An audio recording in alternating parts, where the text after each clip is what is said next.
Rubata nella notte la telecamera dell'autovelox mobile installato dall'amministrazione di Casale sul Sile in via Peschiere nella frazione di Concio.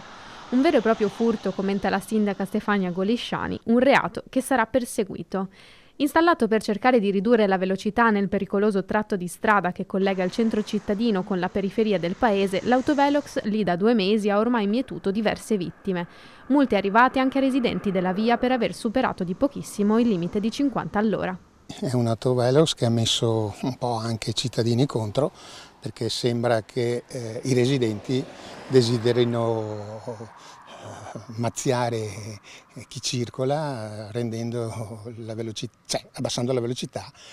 Noi cerchiamo la sicurezza. Le multe sono arrivate, non nego che ne è arrivata una anche a me, abito davanti, superavo di pochi chilometri. Una storia che si ripete. È ancora viva infatti la polemica dell'autovelox della discordia di Cadoneghe. Se da un lato il rilevatore di velocità riesce a rieducare i guidatori obbligando ad una velocità contenuta, vero è che i cittadini lamentano le multe ricevute per aver superato di poco il limite consentito di velocità.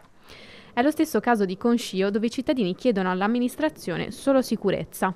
Se transiti lungo la via con un passeggino, le bici stesse, la prima auto ti vede, siccome la strada è stretta, la seconda ti evita all'ultimo, tant'è che sì, è pericoloso uscire qua e quindi siamo segregati in casa.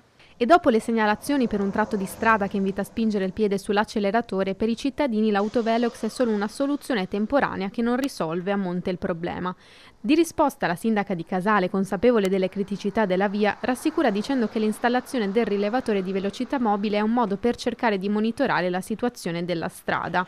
Sono in corso, infatti, fa sapere la sindaca, le valutazioni su quale possa essere la soluzione migliore, se mantenere il velox, posizionare dossi ed eventualmente rendere accessibile il tratto a pedoni e ciclisti. Al vaglio dei tecnici, infatti, questi 2 mesi dall'inizio della messa in funzione.